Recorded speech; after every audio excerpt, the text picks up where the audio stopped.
houses on the market, people have really, really low interest rates, and instead of selling and trading their houses in, they are keeping them as investments, making our inventory even smaller. We had a ton of iBuyers buying up houses to hold them as investments. The list goes on and on and on all the things that are contributing to this low turnover rate.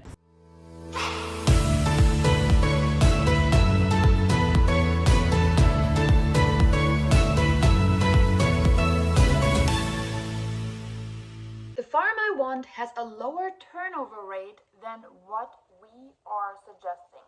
What do? This is one of the questions that I get over and over and over, and in this video we're going to answer this because this is truly one of the biggest parts that keeps people away from getting started. That's right.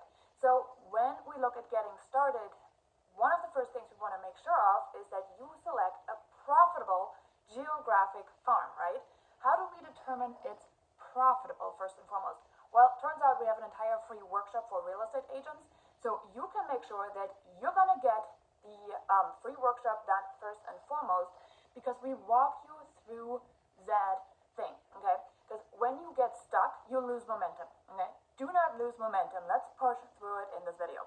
So first up, what turnover rate is in your head that you're looking for? And I will say the Profitable Geographic Farming Workshop may still suggest 5 to 6%. Now also take into consideration market conditions. I did a video, and I want to see if we can link it in the show notes, that talked about my own personal geographic farm. And in 2023, my turnover rate for that farm was 3%. Now, way back when, we would have said in a normal market, okay, in a normal market, we would have said 3% is not a good turnover rate. However, 3% in 2023 was still pretty good. So if you are looking at numbers, okay, first and foremost, understand the market you are currently in. This market that I'm recording this video in, 2024, there's a lot of change. There's not a whole bunch of transactions, and there's way too many agents. Okay, so that is one of the things that you have to take into consideration. There's way too many buyers, not enough houses on the market, people have really, really low interest rates, and instead of selling and trading their houses in, they are keeping them as investments, making our inventory even smaller. We had a ton of iBuyers buying up houses to hold them as investments. The list goes on and on all the things that are contributing to this low turnover rate, okay? So realistic expectations is the first thing you need to have when it comes to turnover rate. What is the neighborhood showing you historically? Okay, that is one of the questions that we do answer, and we do normally say go back 3 years. Now right now it's 2024. If I'm going to go back 3 years, I have 2023, 2022, 2021.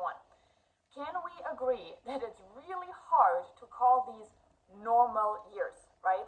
We had a pandemic happen, we had real estate being on fire, we had decline in transaction. So now you're basing this off of unusual real estate years.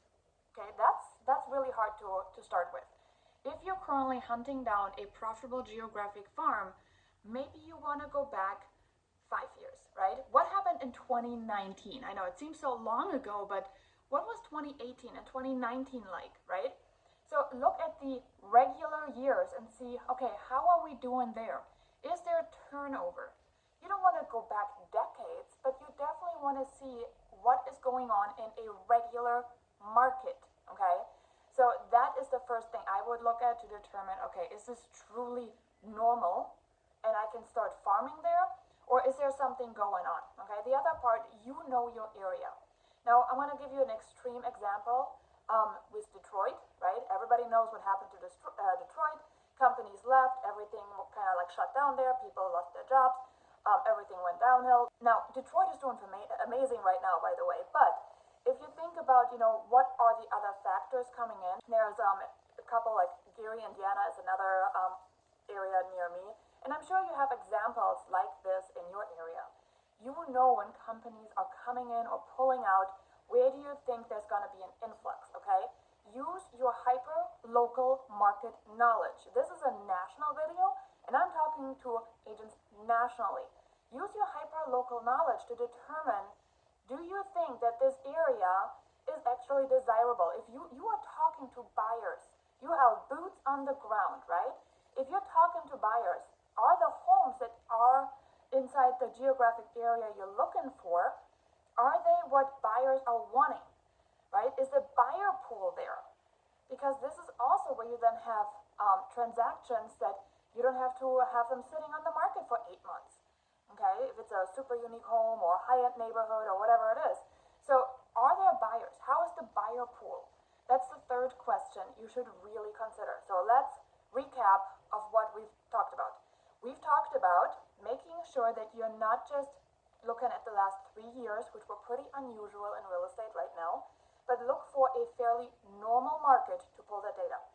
Secondly, we talked about what? I know, right? Going through my list here in my head right now.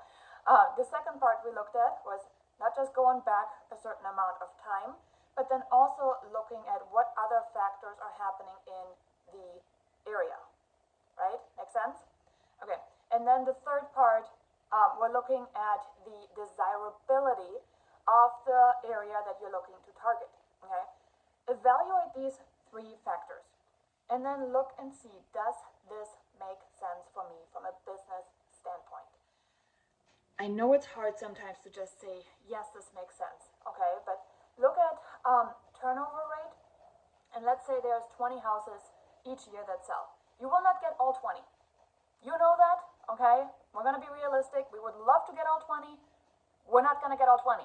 That's okay. But when you look at how many houses can I get from that area, am I gonna be happy with that? Let's say you're gonna end up getting 50% of them. You sell 10 houses, let's say an $8,000 commission take, $80,000 out of your farm. Are you gonna be happy with that? Okay? So, and then obviously expansion is the other part you can think of. But those are a couple ways for you to really go through it, and at the end of the day, it's about you making a decision and getting started. So hopefully this was helpful. Keep the question coming, and thanks so much for tuning into the Hyperlocal Agent and being on this journey with me to create more hyperlocal agent all across the US. So bye for now.